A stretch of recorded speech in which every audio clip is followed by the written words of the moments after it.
everyone. This is criminal profiler Pat Brown, and this is part 8 of my series, The Murder of Cleopatra. And in this particular episode, it's going to be about Cleopatra in captivity. Now, the last time I left you off in part 7, Antony had died in her arms, supposedly anyway.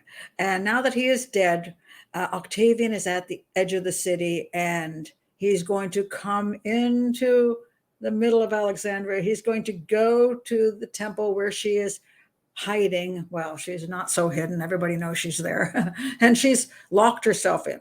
And that's not going to last very long because there's other ways to get in, which would be through a window or through the roof. And so she is captured.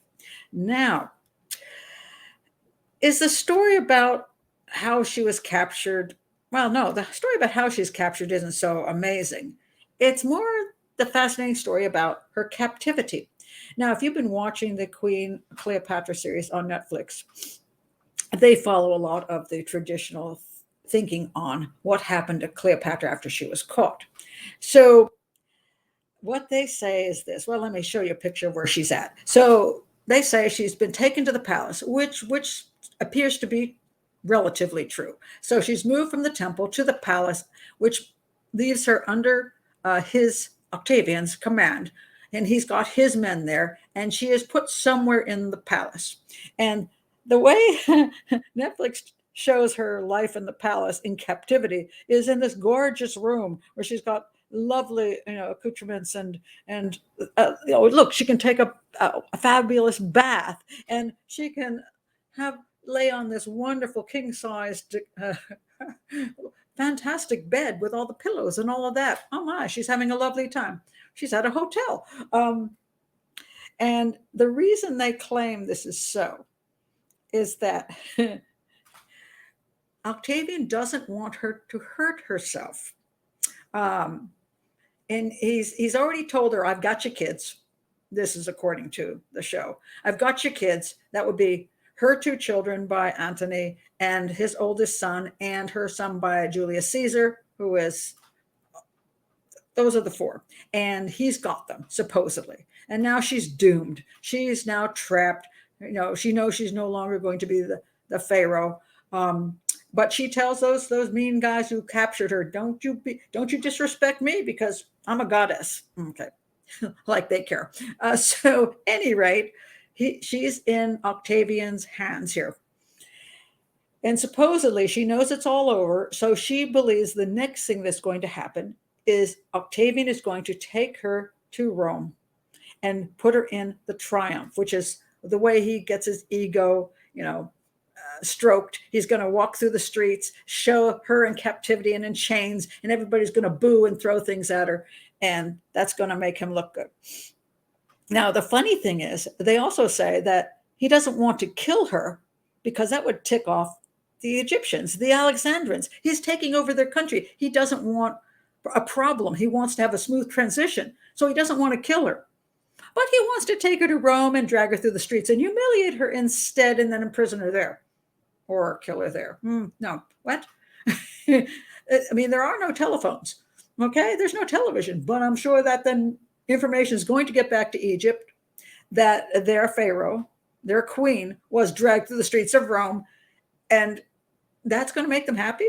I don't think so. So the whole concept that's why he doesn't want to kill her, but wants to take her to Rome makes no sense. On top of that, the last time her sister was dragged through the streets in her triumph, the people in Rome actually got upset about seeing a woman in that condition, and it didn't turn out the way it should have. So he doesn't want to take chances. If he takes Cleopatra to Rome, the Egyptians can get mad at him. The Romans can get mad at him.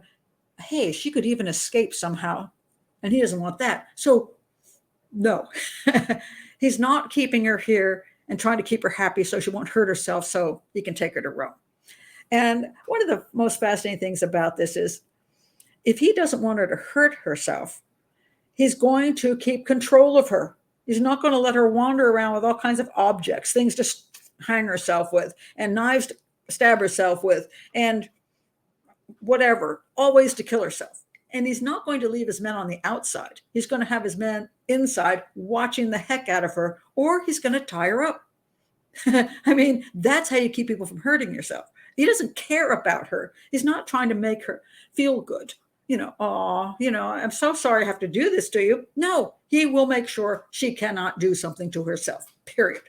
But that's not the way Netflix shows it. Or many of the other historians forever have said, oh, he had her there, and then, she decided to kill herself. And so she snuck that snake in.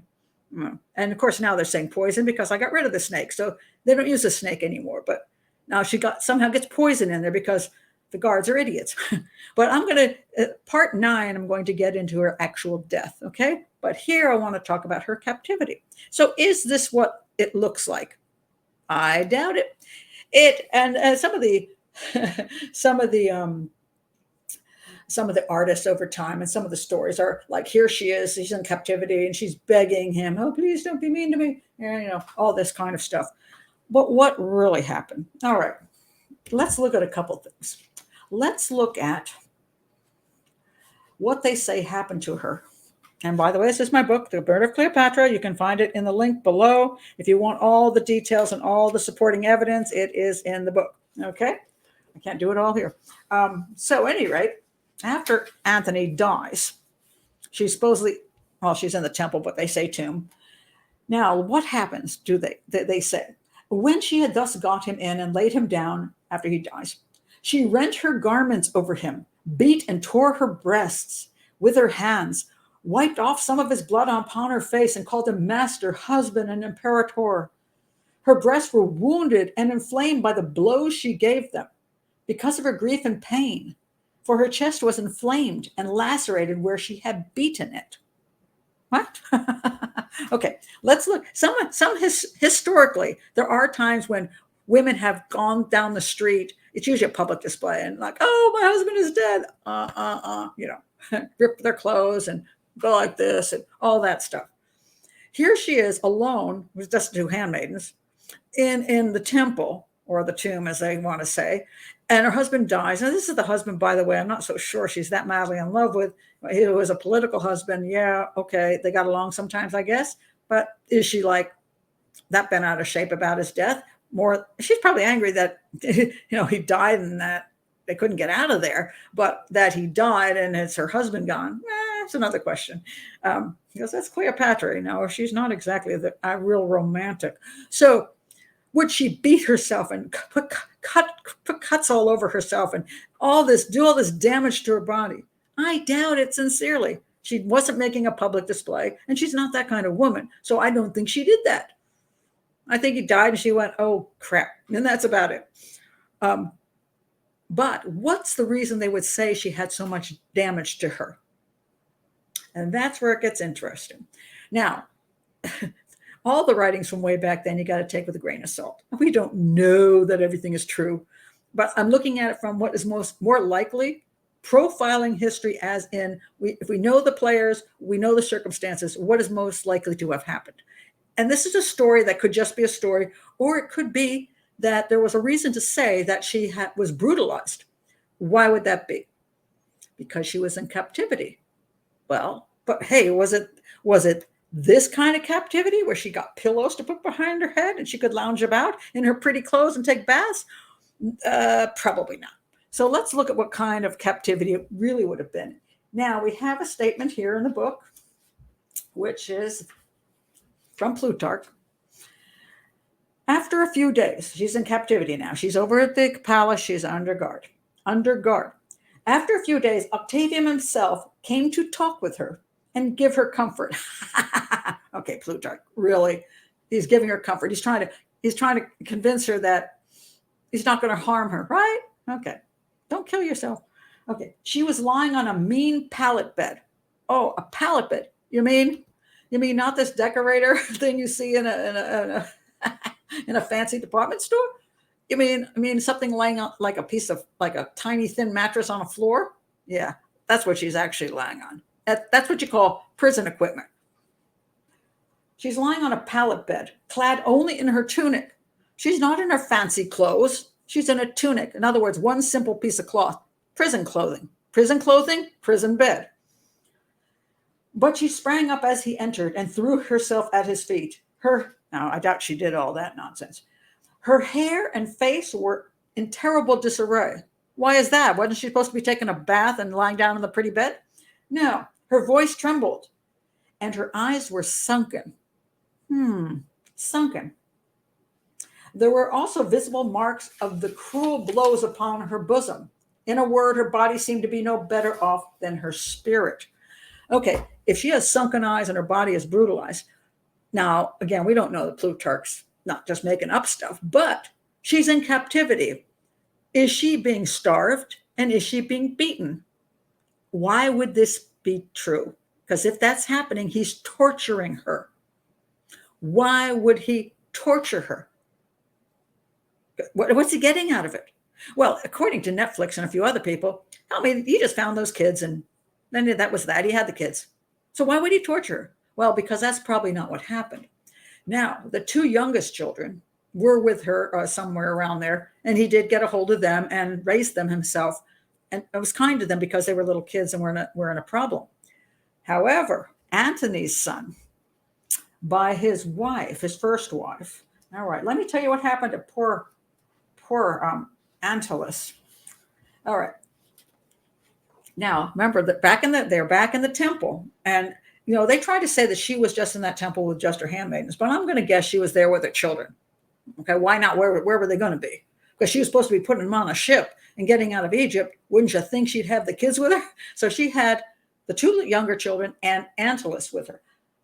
Now, what about him? As for the children of Antony, Antylus, his son by Fulvia, was betrayed by Theodorus, his tutor, and put to death. And after the soldiers had cut off his head, his tutor took away the exceeding precious stone which the boy wore around his neck. So they killed him because he was too old to keep around. He was going to be a danger. Now, there's another line that Suetonius says, and I always like Suetonius a lot better than Plutarch. He said, the younger Antony, the elder of the two sons by Fulvia, Octavian dragged away from the statue of the deified Julius, where he had taken refuge and killed. Where he had taken refuge. Inside the temple, there is a statue of Julius Caesar. So this is supposed to be the Caesareum. There are many rooms in the Caesareum, and then there are like these tunnel things going back into the darker places. I'm pretty sure that he went and hid someplace. They're coming to kill you, you hide. He's not going to hide for that long. They're going to find him, and they did. So he was in the temple with her, and they killed him. So he's taken care of. Now, what about the final son, Caesarion? And here is the whole reason she, in my opinion, is in captivity and being starved and tortured. He wants information from her. What information could that possibly be? All right. It says here, and the words of Plutarch. All right. But Caesarion, who was said to be Cleopatra's son by Julius Caesar, and you know how I feel that he was not actually the son of Julius Caesar, but okay, he is considered that, was sent by his mother with much treasure into India by way of Ethiopia. Their Rodon, another tutor like Theodorus, the one who got the other one killed, persuaded him to go back on the grounds that Octavian would invited him to take the kingdom. But when he shows up, Octavian thought, hey, not a good thing. We're a Caesar too many. So he was put to death by Octavian after the death of Cleopatra. He didn't get to India. That was the whole problem, was they couldn't get out of Egypt to get to India. So where was he? Well, I believe what happened was this. Remember this picture? They were in Alexandria. She was hoping that if they could get the battle going and she could get out behind the line, she would go down the Nile here and then go up to here and go out the Ptolemaic Canal she had fixed up. And then they go down the Red Sea into India. Her son, I believe, was probably in Memphis because he's got a lot of protection in Memphis. It's a city. She's got her people there. That's on the way to the canal. He's there with the treasure. She sent him ahead of time. for a couple of reasons. One is if she can get out, she can get down, pick them up, and off they go. If she can't get out, she can hope to get word to him for him to escape on his own. If the Nile is inundated enough and he's got some ships, he himself can get out the canal with the treasure, and maybe he'll survive to, one day become Pharaoh or just to have a nice life in India. But so if he's here in Memphis, the problem for Octavian is he does not know where Caesarion is. So he's got her in captivity, and what he wants to know is, where is your son? Now, did she give up the info, or did somebody around her who felt bad that she was being brutalized give up the info? And basically, she might have been very upset about that, but the info was given up. Either she did or somebody else did. I think somebody else. And at that point, once he knew where Caesarion was and went and got him and had him in his clutches, then she's not necessary any longer, and he can dispatch her. So that is what I think really happened in Captivity. All right, so that's it for that moment in time. Now he's got Caesarion, he's got the treasure that he needs, the Ptolemaic treasury, so that he can pay off for the people. He's got everything under control. The only problem is she's still there. So in part 9, I will go into how she died. I got rid of the snake. She did not die by snake, but I'm going to let you know how I analyzed the issue about the snake. If you haven't seen the Discovery documentary, I'm going to go into what actually happened, why it couldn't have been a snake, all the reasons that didn't happen. And of course, now they're going with poison, and I'm going to explain why that's not true either. I'm going to explain what happened to her in part 9. So I do hope you will join me then. And if you're new to this channel, please do subscribe to the channel. Please do like the video. And please do check all the playlists for other stuff that I do and all the cases that I analyze. This is one of the historical cases I've analyzed. I had a special interest in it. But join me for part 9. I'll be back. Bye.